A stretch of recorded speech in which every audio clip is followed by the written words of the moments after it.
I want to start by saying I am not a confrontational person. I have lived in the same house for 9 years, and in that time, I've introduced myself to every neighbor on my block, helped families move furniture, watched dogs, collected mail during vacations, and done every reasonable neighborly thing a person can do without being asked. I say all of this so you understand that what I am about to describe was not something I started, not something I wanted, and not something I escalated without giving the other party every reasonable opportunity to do the right thing.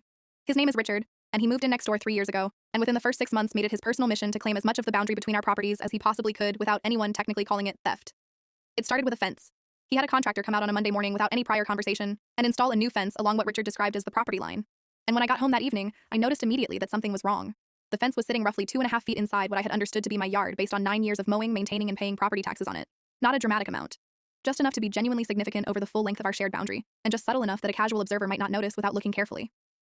I went over and spoke to Richard that same evening, and he told me with complete confidence that the fence was positioned exactly on the legal line, and that if I had concerns, I was welcome to hire a surveyor and verify it myself.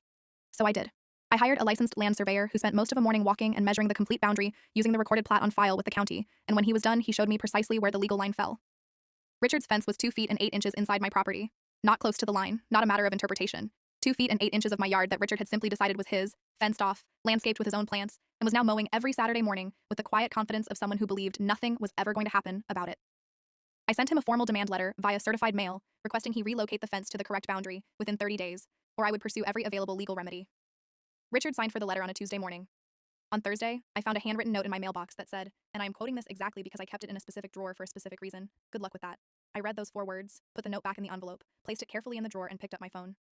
Part 2, coming soon.